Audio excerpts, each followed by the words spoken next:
구불구불한 언덕과 속삭이는 숲 사이에 자리 잡은 왕국에서 고대 참나무로 만든 왕좌에 앉은 왕은 통치에 무거운 짐의 마음이 무거웠다. 이 왕은 온화한 성품으로 유명했으며 갈등과 유혈을 혐오했다. 그의 통치는 관용으로 가득했고 백성들 사이에 평화를 이루고자 하는 열망이 깃들어 있었다. 하지만 바로 그 부드러움이 그의 약점이 되었다. 고문들은 뒤에서 음모를 꾸몄고 귀족들은 그의 관대한 태도를 이용했으며 심지어 평민들조차 그의 유약함을 비웃으며 약점으로 오해했다. 왕국은 전쟁 때문이 아니라 너무 온화하여 두려움을 불러일으키지 못한 왕에 대한 존경심이 무너지면서 혼란의 위기에 처했다. 어느 황혼역, 왕은 알아보지 못하도록 소박한 망토를 걸치고 숲 가장자리에 초라한 오두막에 사는 존경받는 현자를 찾아갔다. 현자는 호박처럼 반짝이는 눈과 오랜 세월의 지혜로 빛나는 기운을 풍기며 왕을 맞이했다. 왕은 자신의 고민을 털어놓았다. 그의 자비가 조종당하는 원인이 되었고 강경함을 피하려는 태도가 그를 취약하게 만들었다고. 그는 자비로움을 유지하면서도 효과적으로 통치하고 친절을 약점으로 오해하는 자들에게 짓밟히지 않기를 바랐다. 현자는 흐르는 수염을 쓰다듬으며 몸을 뒤로 젖히고 자연과 인간의 어리석음에서 뽑아낸 우화를 들려주기 시작했다. 이는 길을 밝혀주는 이야기였다.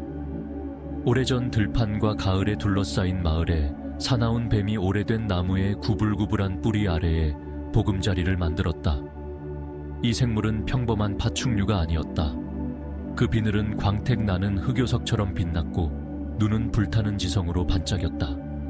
하지만 그 명성은 공포로 점철되었다. 뱀은 너무 가까이 다가오는 자를 재빨리 물었고 그 독은 순식간에 죽음을 가져왔다. 마을 사람들은 나무 근처의 길을 피했고 잎사귀 소리만 들어도 심장이 두근거렸다. 어머니들은 아이들에게 가까이 가지 말라고 경고했고 나그네들은 뱀의 영역을 피해 더 긴 길을 택했다. 그 외로운 나무 주변의 땅은 두려움에 휩싸였다. 어느 날 마을의 장로가 조용한 권위를 지니고 조화의 마음을 맞춘 인물이 그 나무 옆을 지나갔다. 다른 이들과 달리 그는 겁내지 않았다. 대신 그는 멈춰서서 그림자 속의 웅크린 뱀을 바라보았다. 그 생물 안에 잠재된 가능성을 느끼고 그는 두려움 없이 다가갔다. 그는 말을 하지 않았지만 그의 존재는 평화의 메시지를 전하며 뱀이 잔인한 습성을 버리도록 조용히 촉구했다. 뱀은 아마도 자신의 고독에 지쳤거나 장로의 침착한 결의에 감동받아 내면의 변화를 느꼈다. 뱀은 변하겠다고 맹세하며 독이 있는 공격을 멈추고 평온하게 살기로 했다. 그날부터 뱀은 나그네들이 해를 입지 않고 지나가도록 내버려 두었다. 소문은 빠르게 퍼졌다. 한때 두려움의 대상이던 뱀이 더 이상 송곳니를 드러내지 않았다. 마을 사람들은 이 변화에 용기를 얻어 호기심을 가지게 되었다. 나무 근처에 접근이 금지되었던 아이들은 뱀의 새로운 온순함에 힘입어 몰래 다가갔다. 하지만 호기심은 곧 잔인함으로 변했다. 소년들은 돌을 던지며 돌이 뱀의 비늘에 맞는 모습을 즐겼다. 남자들은 막대기로 뱀을 찔러 그 수동성을 시험했다. 여인들은 한때 두려워하던 뱀의 정적인 모습에 조롱을 보냈다. 뱀은 맹세를 지키며 모든 학대를 보복 없이 견뎠다. 그 몸은 멍으로 뒤덮였고 비늘은 빛을 잃었으며 정신은 약해졌다. 한때 요새였던 나무는 이제 고통의 무대가 되었다. 몇 달 후 장로는 느리지만 단호한 걸음으로 나무로 돌아왔습니다. 그는 뱀이 예전의 모습이 아닌 상처투성이의 야위고 고통으로 눈이 흐려진 모습을 보았죠. 뱀의 시선은 장로와 마주쳤고 그 침묵의 교환 속에는 배신감이 스쳤습니다. 뱀은 장로의 조언을 따라 사나움을 버렸지만 이제는 자신이 용서한 자들에게 조롱당하며 망가져 있었습니다. 장로는 이해의 빛으로 얼굴을 부드럽게 하며 뱀 옆에 무릎을 꿇었어요. 그는 진실을 보았습니다. 뱀이 평화의 본질을 오해했다는 것을요.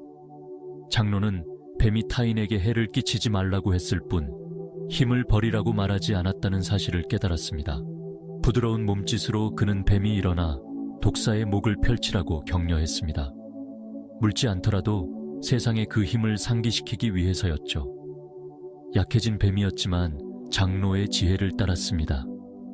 다음 날 돌을 손에 든 젊은이들이 다가왔을 때 뱀은 고개를 들고 목을 넓게 펼치며 눈을 조용한 맹렬함으로 빛냈죠.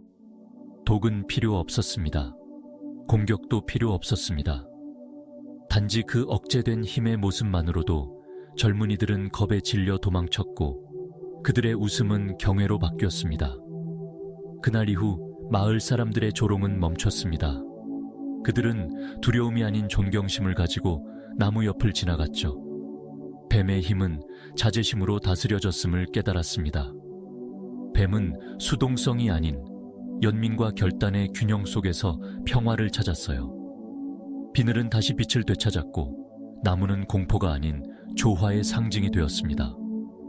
현자는 이야기를 마치고 잠시 침묵했습니다. 왕은 가만히 앉아 이야기가 그의 영혼에 새우며드는 것을 느꼈죠. 그는 뱀 속에서 자신을 보았습니다. 그의 친절은 잘못 적용된 힘이었다는 걸 깨달았어요. 장로의 지혜는 그의 길을 비췄습니다. 자비는 약함이 아니었고 평화는 굴복을 요구하지 않았습니다.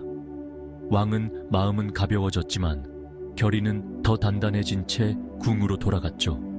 그는 새로운 명료함으로 통치를 시작했습니다. 백성들의 말을 듣고 정당한 곳에 자비를 베풀었지만 속임수에는 흔들림 없는 단호함으로 맞섰습니다. 한때 음모를 꾸미던 고문들은 그의 조용한 권위에 의해 좌절되었고 그의 인내를 시험한 귀족들은 침착한 정밀함으로 내려진 결과에 직면했습니다. 왕국은 왕이 자비를 버려서가 아니라 지혜롭게 사용함으로써 번영했습니다. 교훈은 뱀의 이야기만큼이나 왕의 마음에 생생히 새겨졌습니다. 친절은 키워야 할 불꽃이지 이용당할 약점이 아니었죠. 연민으로 사는 것은 따뜻한 마음뿐 아니라 예리한 정신을 요구했습니다. 내면의 평화를 유지하면서도 외부의 힘을 발휘할 수 있었어요. 왕은 이 균형을 받아들였고 그의 통치는 현명함으로 다듬어진 자비의 힘을 증명했습니다. 그는 마음의 평온을 지키면서도 그의 권위가 도전받지 않도록 했습니다. 그리하여 왕국은 희망의 등불이 되었고 친절이 결함이 아니라 힘으로 군림했죠. 탄력 있고 지혜로우며 굳건한 힘으로